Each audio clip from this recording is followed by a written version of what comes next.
Sa 16 je obolela od gripa i pala u komu iz koje se nije budila 42 godine. Edivarda Obara bila je omiljena 16-godišnjakinja, zaljubljenica u konje i odlična učenica. Kada joj se život iznenada zauvek promenio, Edivarda Obara iz Majamija bila je 16-godišnjakinja koja je sanjala velike snove. Splet neverovatnih okolnosti i zdravstvenih problema priredili su ovoj mladoj devojci sudbinu iz pakla. Edivarda Obara bila je 16-godišnjakinja sa svim prednostima i talentima koje su joj predviđali srećnu i uspešnu budućnost. Bila je poznata u svom okruženju, voljena i poštovana od strane svojih vršnjaka, učitelja i porodice. Uživala je u životu, bavila se konjima.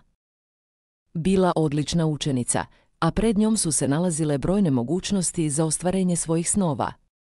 Međutim, jedan nesrećan splet okolnosti i greške u medicinskoj dijagnozi pretvorili su njenu svakodnevnicu u noćnu moru iz koje se nikada nije probudila, barem ne onako kako je svet poznaje. Edivarda je živela u Majamiju, u porodici koja je bila posvećena jedni drugima. Njeni roditelji, Joe i Kay, uvek su se trudili da joj pruže najbolju moguću podršku. Kako je bila mlada, energična i puna života, izgledalo je da pred njom stoji svetla budućnost. Međutim, kraj 1969. godine doneo je dramatičan obrat. Tinejdžerki je dijagnostikovan dijabetes, što je bilo šokantno, jer je do tada bila zdrava i vitalna. Lekari su joj prepisali oralni insulin, lek koji je kasnije bio povučen zbog ozbiljnih nuspojava. Iako su postojali simptomi koji su ukazivali na to da nešto nije u redu, niko nije mogao da predvidi razmere onoga što će se dogoditi. Krajem 1969. godine, tokom božićnih praznika, Edivarda je obolela od gripa. Telo koje je već bilo oslabljeno zbog dijabetesa nije uspelo da se nosi sa infekcijom. Ubrzo je počela da povraća, a potom je, u nekoliko sati, stanje postalo katastrofalno. Sve je krenulo nizbrdo. Usledilo je drhtanje, bolovi i neizdrživi simptomi koje je opisivala njena porodica. Niko nije znao da li je grip ili nešto ozbiljnije u pitanju, ali situacija se pogoršavala iz minute u minutu. Te noći, njen otac Joe je došao kući nakon izlaska na pecanje i zatekao svoju ćerku u agoniji. Tada je primetio šećerne kristale ispod njene kože, znak da je nivo šećera u krvi bio izuzetno visok. Srce mu je bilo slomljeno. Ali znao je da mora da reaguje odmah. On i njegova ćerka Kalin, koja je bila prisutna, nisu znali koliko će ova noć promeniti njihove živote. Otac je panično pokušavao da joj trlja noge kako bi podstakao cirkulaciju, ali sve je bilo uzalud. Zbrza su krenuli ka bolnici, nadajući se da još uvek postoji mogućnost da spase svoju voljenu devojčicu. Edivarda je hitno primljena u bolnicu 3. januara 1970. godine u 2 sata ujutru. U posljednjim trenucima svesti okrenula se prema svojoj majci i uputila joj pogled koji je nosio toliku tugu i strah da je to zauvijek promenilo njen život. Obećaj mi da me nikada nećeš ostaviti, i rekla je. Majka joj je odgovarala s puno ljubavi i tuge. Rekavši, naravno da neću, nikada te ne bih ostavila, dušo. Bio je to trenutak koji je označio početak 42 godine mučne borbe za život, jer je Edivarda tada pala u komu. Ubrzo su nastali problemi s njenim vitalnim funkcijama. Pluća su sve slabije funkcionisala, bubrezi su prestali da rade, a srce nije moglo da održava dovoljnu količinu kiseonika u mozgu. Telo je polako odustajalo, ali nisu odustali njeni roditelji. Oni su verovali da će se njihova kćerka jednog dana probuditi i da će se sve ponovo vratiti na staro. Međutim, ništa nije bilo kao pre. Joe i Kay Obara, koji su CEO život posvetili svojoj ćerki, nisu napustili njen krevet tokom njenih 42 godine kome. Majka Kay je bila stalno uz nju, pažljivo je okretala svaki put kada bi ruke i noge počele da joj otiču, kako bi sprečila rane od ležanja. Ona nije imala snage da spava, jer je svaka minuta bila dragocena. Hranila ju je kroz cevčicu i svakog dana se molila za njen oporavak. Svaka mala reakcija Edivarde bila je velika pobjeda za nju. Ako bi Edivarda trepnula ili pomerila prst, To je za Kay bilo kao čudo, jer joj je to davalo nadu da možda još nije sve izgubljeno. Međutim, nakon nekoliko godina, postalo je jasno da Edivarda neće moći da se probudi. Pokušaj lekara da je podstaknu na oporavak bili su bezuspešni.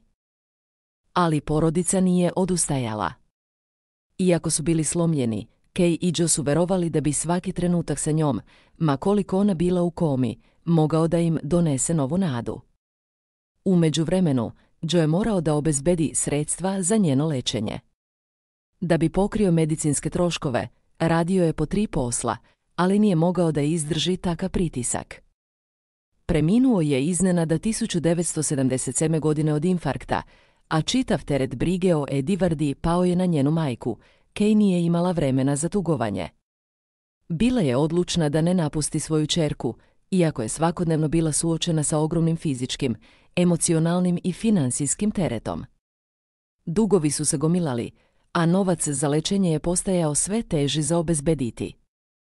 U to vreme, njena kuća je bila ispunjena medicinskim aparatima, a Kay je bila u stalnoj potrazi za novim tretmanima i lekarima koji bi joj mogli pomoći. Dugovi su dostigli neverovatnih 160.000 funti, ali to nije bio kraj. Kay je izdržala do kraja, sve do svoje smrti 2008. godine, u svojoj 80. godini.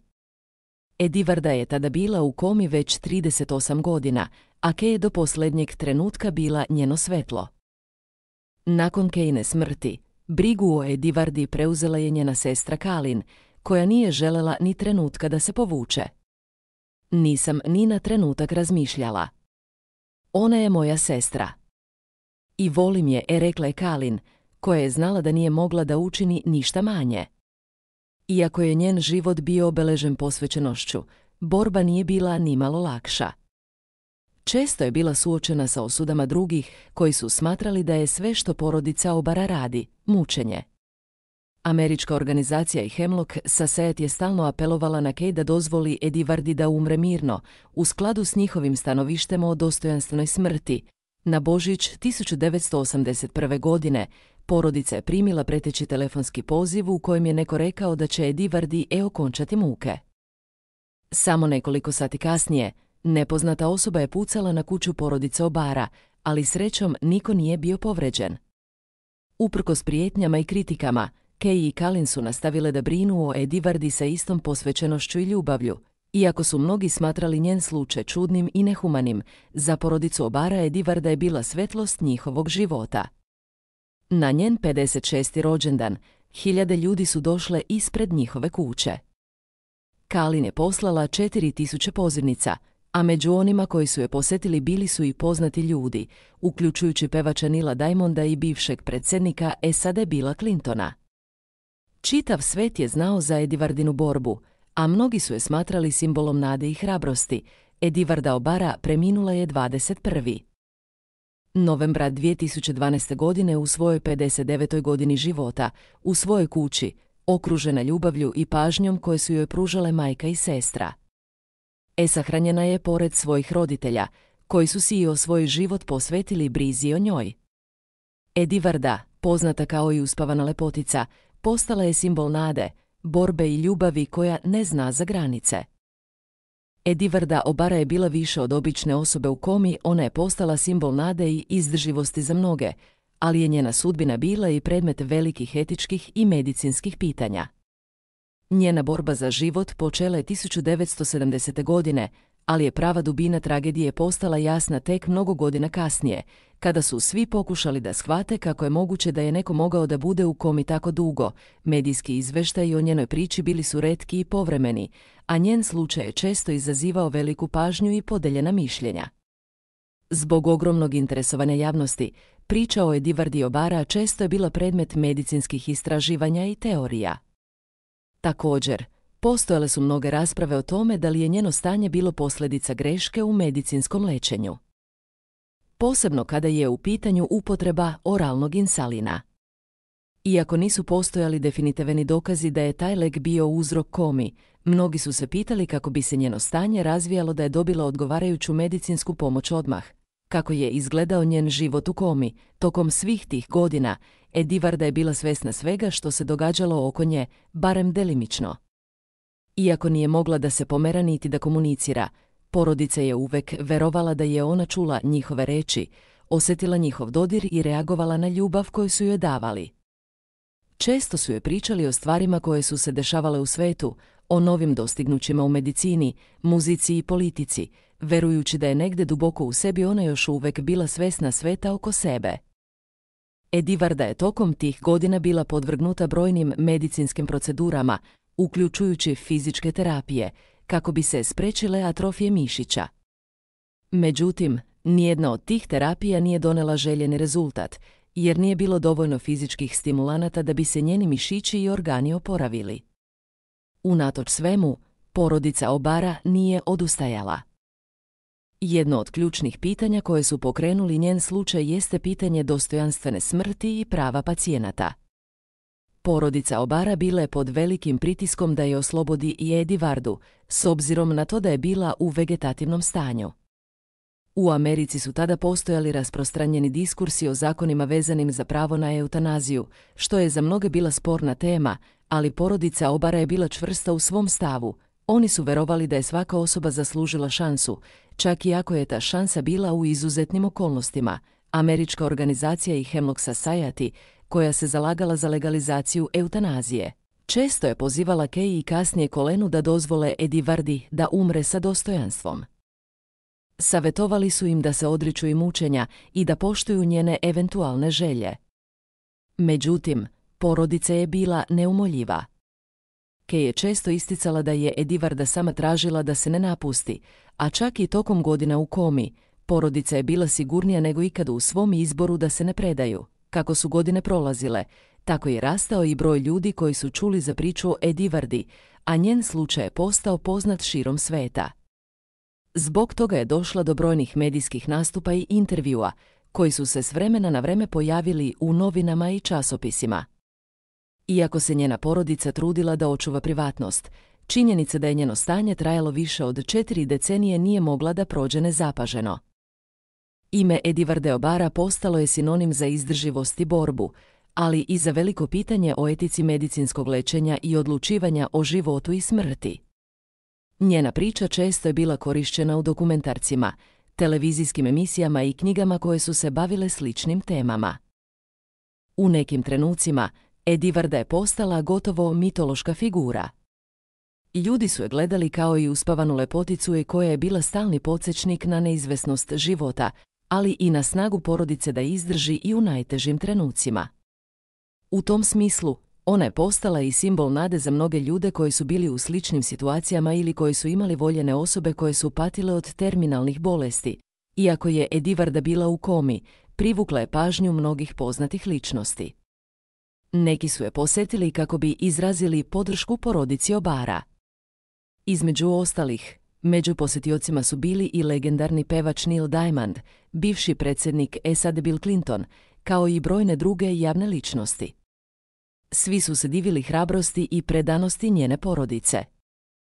Ali su mnogi bili zapanjeni time koliko je dug bio njen put kroz komi, bez ikakvih mogućnosti da se probudi. Jedna od priča koja je izazvala veliki interes bila je tada je Neil Diamond posjetio Edivardu tokom jedne od njegovih turneja. On je donio sa sobom cvijeće i ostavio joj poruku nade. Kaže se da je pevao nekoliko njenih omiljenih pesama, verujući da je možda još uvek čuje, iako je bila u komi. Zbog ove posjete, mnogi su počeli da je vide kao ikonu nade, ne samo za svoju porodicu, nego i za celokupnu javnost. Edivarda Obara preminula je 21. novembra 2012. godine u svojoj kući, u 59. godini života. Njen slučaj ostao je urezan u sećanjima onih koji su je poznavali, ali i onih koji su samo čuli za njenu neverovatnu priču.